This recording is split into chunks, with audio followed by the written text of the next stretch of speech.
वाराणसी की ज्ञानवापी मस्जिद से शुरू हुआ विवाद अब दिल्ली यूनिवर्सिटी तक पहुंच गया है। कल इसमें एक टिप्पणी को लेकर प्रोफेसर रतन लाल की गिरफ्तारी होती है और उसके बाद यहाँ पर आप देख रहे हैं जो तमाम एक्टिविस्ट और छात्र हैं वो प्रोफेसर रतन लाल की रिहाई को लेकर यहाँ पर आधी रात से डटे हुए हैं। कुछ बुज़ुर्ग जो हैं, जो एक्टिविस्ट हैं, वो भी यहाँ पर पहुँचे हैं। उनसे हम बात करते हैं कि वो इस पूरे प्रकरण को कैसे देखते हैं और उनकी क्या मांगे हैं। उन्होंने इंसाफ की मांग को लेकर एक टैगलाइन भी लिखी है और वो यहाँ पर पहुँचे हैं डॉक्टर रतन लाल के पक्ष में।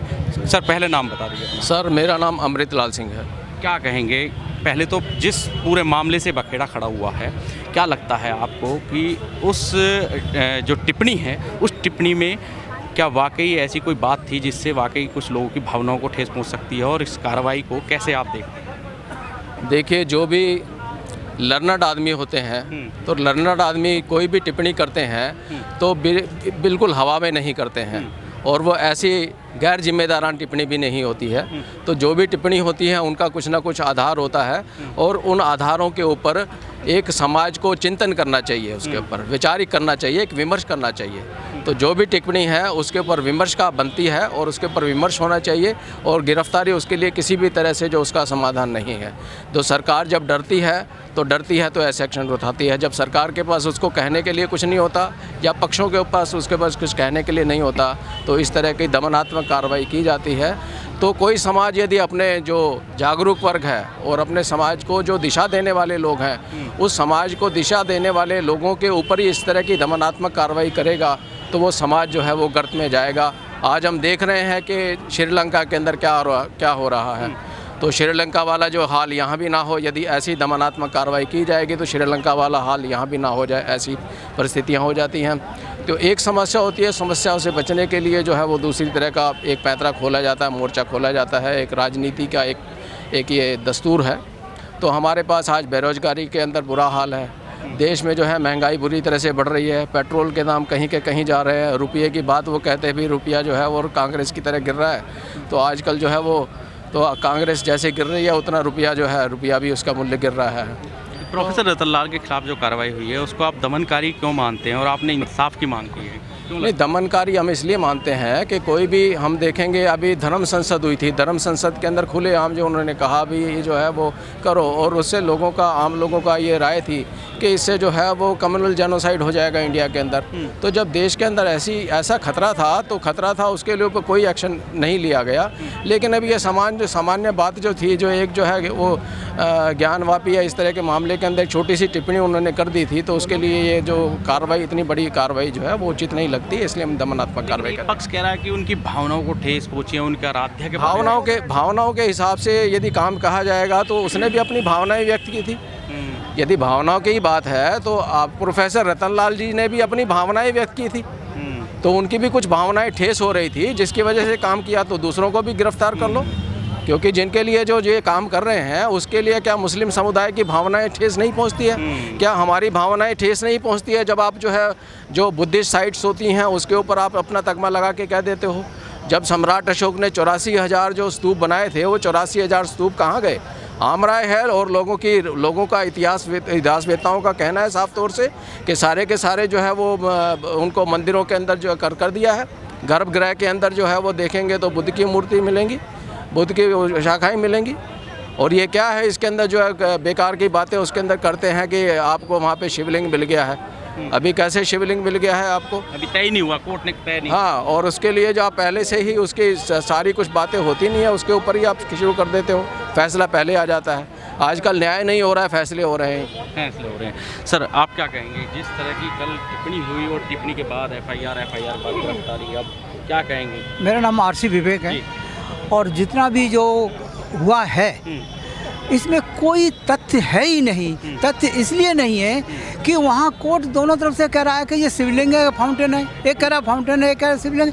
अरे जब मालूम ही नहीं है, अभी तक कोर्ट ने डिसाइड नहीं कर पाया तो आप कैसे उस पर जो कहा है एफआईआर करा सकते हैं? गिरफ्तारी कैसे होगी? गिरफ्तारी कैसे हो सकती है? नहीं हो सकती। लेकिन रीजन है, एक व्यक्ति अम्बेडकर नामा से पूरे इंडिया को जागृत कर रहा है और जागृति ही इस देश के अंदर क्रांति ला सकती है। इसलिए इसको कैसे पकड़ा जाए, कैसे बंद किया जाए, कोई न कोई तो होना चाहिए। इसकी बाकी अम्बेडकर की बात कहता है, बाकी कोई ऐसी बात नहीं करता जिससे पकड़ा जा सके। तो उन्होंने एक कहा कि इसने शिवलिंग पे किया है, ये हिंदुओं की भावना भड़कती है, इसलिए इसको बंद कर दो। हकीकत में जाओ अभी भी कहीं भी लेके जाएंगे, कोर्ट भी यही कहेगा अरे इसमें कुछ भी नहीं है, बेल कर दो, खत्म। उसमें कोई तथ्य है ही नहीं। बेल हो जाएगी जल्दी, मतलब 100% कोई भी रोक नहीं सकता, मैं लिख के दे सकता हूँ। ये तो सिर्फ एक बहाना है, ये कोई वो नहीं है कि हरेस करने का बहाना कि किस प्रकार से आदमी को हरेस किया जाए ताकि ये जो अम्बेडकर नामा चला रहा है इसको बंद किया जाए। मीडिया कल से उन पर दबाव बना रही थी कि माफ़ी मांग ले, लेकिन झुके नहीं। अरे भाई माफ़ी तो उस पर मांगी जाती है, आदमी गलती करता है। जब कोई गलती ही नहीं है तो माफ़ी मांगने का क्या मतलब? आप सोचिए ना, जब मैं कोई गलती नहीं करता तो मैं क्यों माफ़ी मांगूँ? मैं तो शेर की तरह दौड़ूँगा। मैं तो सिद्ध करता हूँ ना कि भाई ये शिवलिंग नहीं है, तो फिर माफ़ी किस बात की? तो भावनाएं कहाँ से? भावनाएं कहाँ से जब है ही नहीं कुछ। हाँ। और ये भी बता दें, भावनाएं जोड़ने वाले लोग जो हैं वो क्या चाह रहे हैं, उनके मन की क्या है? भावनाएं जो जोड़ने वाले हैं, मैं आपको आज थोड़ा सा पीछे लेके जाता हूँ। जब बीजेपी का रूल आया तो साध्वी ने क्या बोला कि ये जो आज हमारे ऊपर बैठे हुए हैं संविधान की वजह से, कल तक ये जूते साफ करते थे। तो एक उस जो मिनिस्टर थी उसको बोला, उसको इमीडिएटली नीचे बैठाया कि तुम इस लायक नहीं हो जो इस प्रकार से बात।